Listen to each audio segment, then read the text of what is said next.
오늘 우리에게 주시는 하나님 말씀은 에스겔 38장 14절에서부터 17절까지의 말씀입니다. 함께 한 목소리로 합독하겠습니다. 시작.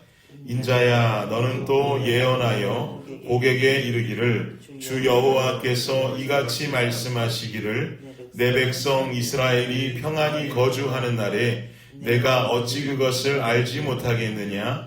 내가 내 고국 땅 북쪽 끝에서 많은 백성 큰 무리와 능한 군대와 함께 오되 구름이 땅을 덮음같이 내 백성 이스라엘을 치러 오리라. 고가 끝날에 내가 너를 이끌어다가 내 땅을 치게 하리니 이는 내가 너로 말미암아 이방 사람의 눈앞에서 내 거룩함을 나타내어 그들이 다 나를 알게 하려 함이라. 주 여호와께서 이같이 말씀하셨느니라. 내가 옛적에 내 종 이스라엘 선지자들을 통하여 말한 사람이 내가 아니냐. 그들이 그때에 여러 해 동안 예언하기를 내가 너를 이끌어다가 그들을 치게 하리라. 아멘. 네, 오늘 본문에는 이스라엘을 향한 외부의 공격에 관한 예언이 설명되고 있습니다. 38장 초반부부터를 보면 마곡의 통치자 곡이라고 하는 자가 이스라엘을 침공할 것에 대한 이야기가 전해지고 있습니다. 여기서 말하는 곡이라고 하는 자는 어떤 존재인지, 그리고 그 자가 대표하고 있다는 마곡이라는 곳은 어떤 곳인지는 성경 속에서 확실하게 밝히지는 않고 있습니다. 마곡을 대표하는 곡이 이스라엘을 침공할 것이다 라고 하는 이 말씀을 어떤 학자들은 종말론적인 부분들로 해석하는 분들도 있습니다. 그래서 좀 더 깊게 해석에 들어가는 분들은 성경이 말하는 마곡이라는 곳은 아마도 오늘날 러시아일 것이다. 북방의 나라이기 때문에 러시아일 것이다. 그러면 마곡을 대표하는 곡이라고 하는 자는 아마도 러시아를 대표하는 러시아의 수장이 아니겠는가라고 말하는 분들도 있습니다. 또 종말론적이 아니라 이것을 이스라엘 역사적으로 해석하는 사람들은 마곡은 아마도 바벨론을 말하는 것이고 곡은 느부갓네살 그 왕을 암호화해서 말하는 이름이다라고 주장하기도 합니다. 이 두 가지 해석에 관해서 무엇이 옳다 또는 반드시 둘 중에 하나가 정답이다라고는 말할 수 없지요.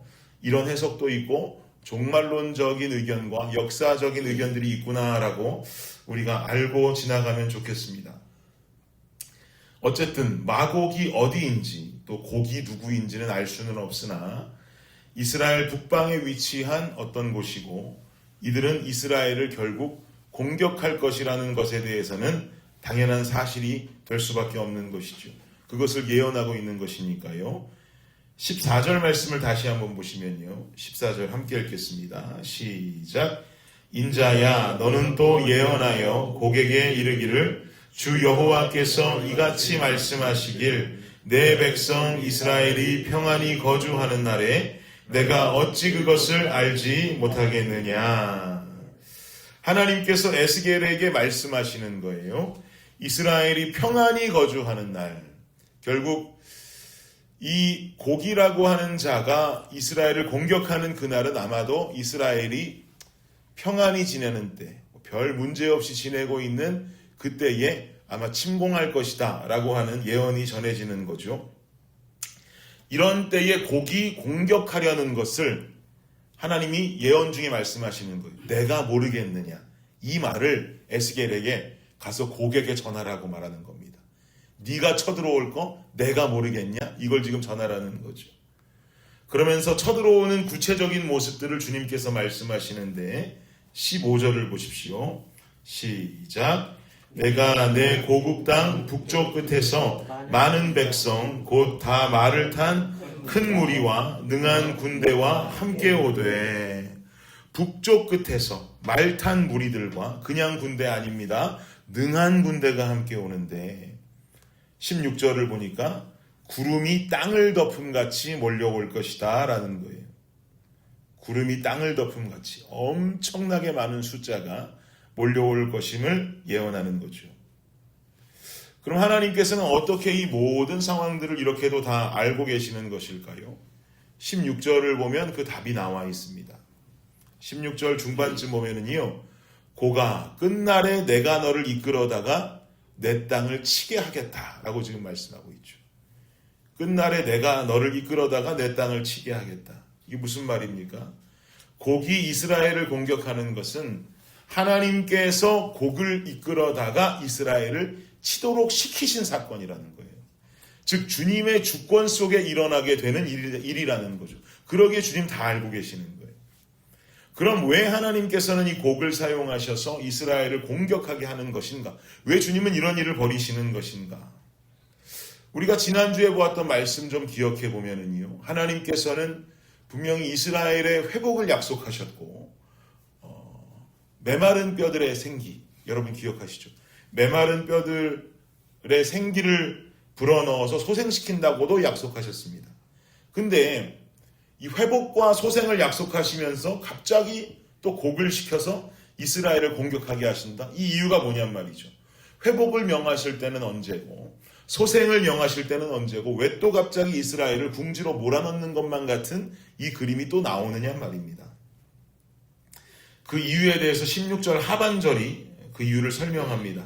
하반절에 말씀하길 내가 너로 말미암아 이방 사람의 눈앞에서 내 거룩함을 나타내어 그들이 다 나를 알게 하려 함이니라. 그 이유는요, 첫 번째 하나님의 이유, 하나님의 뜻은 주님께서 회복시키신 이스라엘 백성들이 모든 문제의 주권자, 우리 삶의 주권자는 하나님이시라는 것을 다시 한번 굳건하게 알게 하기 위함이었습니다. 회복된 이스라엘이 문제의 주권자, 삶의 주권자가 하나님임을 깨닫지 못하게 된다면 그들은 다시 죄 가운데 빠져서 허우적거리는 삶을 살게 되겠죠. 인간은 망각의 동물이니까요. 그러니 하나님께서는 이스라엘에게 회복을 시키시는 이스라엘에게 마지막 참된 가르침을 주기를 원하셨어요. 어떤 가르침이요? 너희들의 주인은 바로 나다. 이 땅의 주권자는 바로 나다. 이 땅의 주인, 너희 삶의 주인은 바로 나다라고 하는 것을 주님께서 알리기 원하셨어요. 두 번째 하나님의 뜻은 이방 나라의 하나님의 위대하심을 나타내고자 하셨습니다. 구름대처럼 군사를 몰고 오고 훈련된 군대를 몰고 온다 할지라도 16절 말씀처럼 능한 군대 몰고 온다 할지라도 이스라엘을 지키시는 분은 하나님이시고 그분 앞에 어떤 세상의 힘과 능력도 상대가 될 수 없다라고 하는 것을 온 세상과 열방 가운데 나타내기 원하셨어요. 그로 말미암아 하나님이 열방 가운데 드러나고 나타나게 되는 거죠. 전능하신 하나님이시고 최고의 힘을 가진 분이라는 것을 나타내길 원하시는 것이었어요. 여러분 적용해 봅시다. 우리도 살다 보면 이해할 수 없는 일들 만나게 됩니다. 주님 지키신다더니, 주님 회복시키신다더니, 뭐 구름기둥 불기둥으로 나와 함께 걸어주신다더니, 가끔 보면 왜 이런 상황들 속에 예기치 않는 일들이 벌어질까?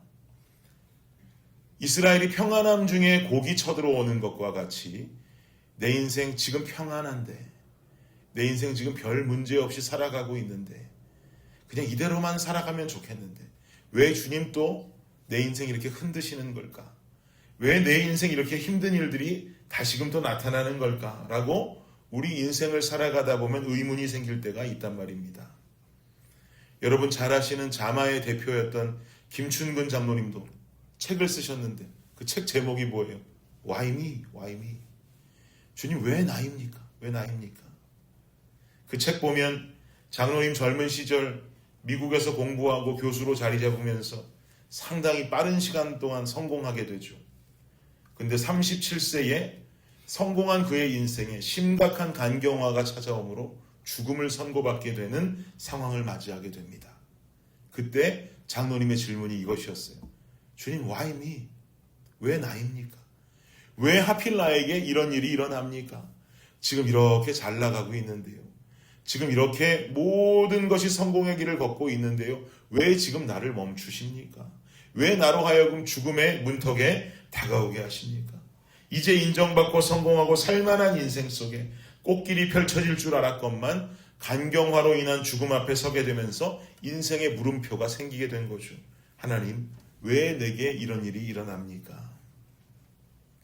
하나님께서는 말씀하시는 것이죠. 우리 인생의 주인이 하나님이 되시기를 바라시는 것입니다. 그것을 확실하게 알려주고 싶으신 거예요.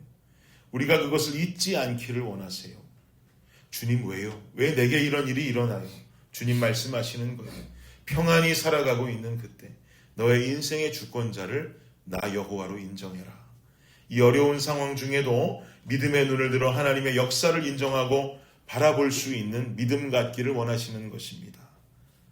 그리고 또 두 번째는 그렇게 역경 속에서 일어나는 나의 못을 통해서, 나의 믿음을 통해서 믿지 않는 사람들에게는 나의 믿음 통해 주님 드러나기를 원하시는 것이에요.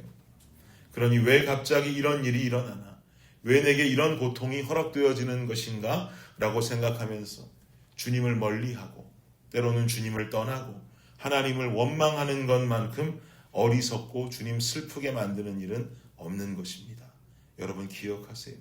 주님은 내 삶의 주인이 확실하게 되기를 원하시고 내 주변에 하나님의 거룩하심과 전능하심이 드러나기를 원하시는 것이에요. 믿음의 눈을 뜨십시다. 주님은 나에게 당신 드러나시고 주님은 나를 통해 당신이 또한 세상에 드러나기를 원하시니 이런 기회가 우리에게 주어졌다면 한없이 나는 주님을 나의 인생의 주인으로 인정하고 세상 가운데 주님을 전능하신 하나님으로 드러내야만 하는 것입니다. 그 기회가 우리에게 찾아온 것이지 우리를 죽이려고 하는 광야로 내모는 그런 어떤 심판의 하나님의 손길이 우리에게 임한 것이라고만 생각할 수는 없는 것입니다. 주님, 내게 이 기회가 주어졌군요. 나는 이 시간을 통해 하나님의 주인됨을 다시금 선포하고 그리고 이 어려운 순간 속에서도 주님 붙잡고 일어나는 이 모습을 통해 열방에 내 믿음을 통해 주님 드러나기를 원합니다. 이 믿음의 고백 가지고 하루하루 살아가시는 저와 여러분이 되시기를 주님의 이름으로 축원합니다.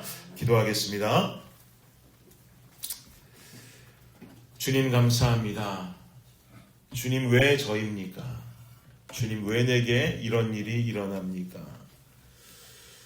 이대로만 살면 좋겠는데요. 하나님 이 기쁜 일 속에서만 살면 좋겠는데 왜 내게는 가끔 이해할 수 없는 일들 일어납니까? 하나님께서 하나님을 우리 인생의 주인으로 더 인정하길 원하고 세상 속에 나의 그 믿음을 통해 주님 드러나기를 원하신다면 이 시기를 광야와 고난으로만 바라보지 않고 주님 드러낼 수 있는 기쁨의 시간이요 나의 믿음을 아버지께 증명할 수 있는 기회의 시간으로 삼게 하여 주옵소서. 이 믿음의 눈을 뜨고 지혜를 가지고 이 시기를 살아내며 하나님께 영광 돌릴 수 있는 우리들의 삶이 되게 하여 주옵소서. 감사합니다. 이 모든 말씀 예수님의 이름으로 기도드립니다. 아멘.